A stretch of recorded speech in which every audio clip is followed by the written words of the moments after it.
இன்னைக்கு நம்ம கோவிலில் பார்த்தீங்கன்னா ஆந்திரா தரிசனம் என்று சொல்லக்கூடிய நடராஜர் பிள்ளையிலே நடனமாடக்கூடிய அந்த நிகழ்வு தான் ஆந்திரா தரிசனம் உள்ளது.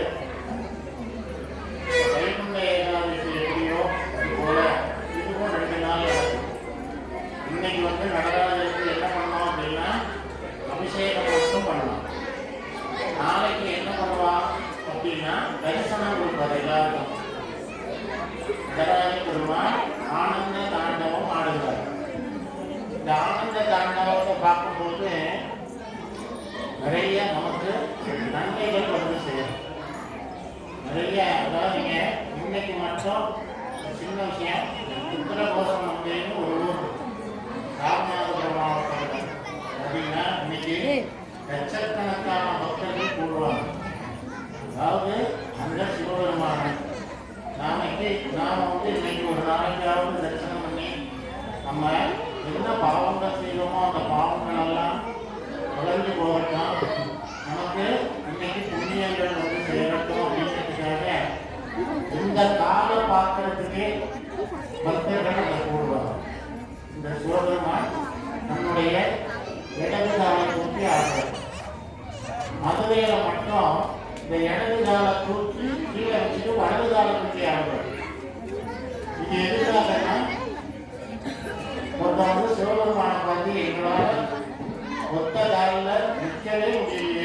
காலம் பூரா இப்படி நிற்கிறீங்களே, உனக்கு கால் வலிக்காதான், எனக்கு வேண்டி இந்த காலை கொஞ்சம் மாற்றி ஆனேன் அப்படின்னு சொல்லிட்டு சொன்னதுனால இடது காலை கீழே ஊனி வலது காலை தூக்கி ஆடுவார். இது எங்கன்னா மதுரையில மட்டும்தான். மதுரையில போய் நடராஜரை பார்த்தீங்கன்னா இடது கால் கீழே இருக்கும், வலது கால் மேலே இருக்கும், தூக்கி ஆடுவார். இது வந்து பாத்தீங்கன்னா ஒரு பக்தனுக்காக ஒரு வேண்டுகோள். நம்ம கேட்க அந்த வேண்டுகோளை நம்ம நிறைவேற்றணும். நம்ம மேல நல்ல பக்தி வச்சிருக்கான், அதாவது தான் அனுபவிக்கக்கூடிய கஷ்டத்தை சிவபெருமான் அனுபவிக்க கூடாது. அதனால எப்படி ஒத்த கால தூக்கி எவ்வளவு நேரம் நடனம் ஆடுவாரு, அதனால காலை மாற்றி ஆடட்டுமே அவருக்கு இந்த வழி குறையுங்க. இதே போல நம்ம இன்னைக்கு திருவாதிரையில களி செஞ்சு கொடுக்குறோம். இது எதுக்காக களி செஞ்சு கொடுக்குறோம்? நக்கா பொங்கல் வைக்கலாம், நெல்பொங்கல் வைக்கலாம், கேசரி பண்ணலாம், எல்லாமே பண்ணி கொடுக்கலாம். இந்த விதமா எவ்வளவோ இருக்கு. ஆனா களியை ஏன் ஆண்டவன் விரும்பினார் அப்படின்னா அதுக்கும் ஒரு சின்ன கதை என்னன்னா, சிவபெருமான் மேல சிறந்த சிவபக்தி உள்ள ஒருவன் தினந்தோறும் தான் சமைக்கிற சாப்பாட்டை யாராவது ஒரு சிவனடியாருக்கு கொடுத்துட்டு தான் அவன் சாப்பிடுவான். அந்த ஒரு நல்ல பழக்கம் அவன் இருந்தது. அவனை தேடி யாராவது கண்டிப்பா ஒரு சிவனடியார் வந்துடுவார். அப்ப சிவபெருமான் அவனை சோதிச்சு பார்க்கிறார். என்ன சோதிச்சு பார்க்கிறார் அப்படின்னா, அவன் தினந்தோறும் போய் விறகு வெட்டி அந்த விறகுல அந்த அதில் வரக்கூடிய வருமானம், அந்த வருமானத்தை கொண்டு தான் அரிசி வாங்கி சமைச்சு அதை ஒருத்தருக்கு சாதமாக போட்டு அதுக்கப்புறம் தான் நான் சாப்பிடுவான். இதை வழக்கமாக வச்சுட்டு இருக்கான். ஒவ்வொரு நாளும் ஒரு சிவபக்தருக்கு உணவளிப்பது அவனோட கடமையானது. ஒரு நாள் சிவபெருமான் அவனை சோதனை பண்ணி பார்க்கறதுக்காக நிறைய மழையை கொடுக்குறது. மழையை கொடுத்தோன்னா விறகெல்லாம் நனைஞ்சு போயிடுது. விறகெல்லாம் கொண்டு போய் வெட்டி திட்ட முடியல, வருமானம் இல்லை. அப்போ வீட்டில் கொஞ்சோண்டு அரிசி மட்டும் இருக்கு. அந்த அரிசியை என்ன பண்றான், நல்லா நொறுங்க கட்டுறான். நொறுங்க கட்டி மாவு மாதிரி ஆக்கி அதோட கொஞ்சம் வெள்ளம் கலந்து வீட்டில் இருந்த பொருள் மட்டும் ஒரு அச்சு வெள்ளத்தை போட்டு அதை கலந்து அதில் கொஞ்சம் தண்ணி விட்டு பிசைஞ்சு நல்லா சிவபெருமானுக்கு வச்சு பூஜை பண்ணிட்டு காத்திருக்கான். என்ன பண்றான் அப்படின்னா, யாராவது வந்து திருவாரூர் கையில் வாங்கி சாப்பிட மாட்டாங்க. அப்ப சிவபெருமான் என்ன பண்றாரு அப்படின்னா, தானே ஒரு சிவனடியார் மாதிரி அங்க வர்றாரு. ரொம்ப நேரம் காத்திருக்கான். நானாமே அப்படின்னு. அப்ப ஒரு சிவனடியார் அங்க வர்றாரு. வந்தோடனே அப்போ எனக்கு சாப்பிட்றதுக்கு ஏதாவது விடுவது கேட்கிறாரு. அவர் என்ன பண்றாரு, அந்த மாவை எடுத்து அந்த சிவபெருமானுக்கு அதை கொடுக்குறாரு. சிவபெருமான் அதை வாங்கி சாப்பிட்டோன்னே சந்தோஷமா என்ன பண்றாரு, கிளம்பி போயிடுறாரு. ரொம்ப சந்தோஷமா நான் கேட்டேன்னு சொல்லி நீ எங்கேயுமே சொல்லல, கேட்டேன், நீ எனக்கு கொடுத்த இந்த திருவாரூர் கையே எனக்கு போறோம் அப்படின்னு சொல்லி அதை வாங்கி சாப்பிட்டு போயிட்டார். இதை போய் ஒரு அரசனோட கனவுல சொல்ற, இப்படி ஒரு சிவபக்தன் எனக்கு அரிசி ஒருங்க இடிச்சு அதுல கொஞ்சம் வெள்ளம் கலந்து தண்ணி கலந்து எனக்கு கொடுத்தான்.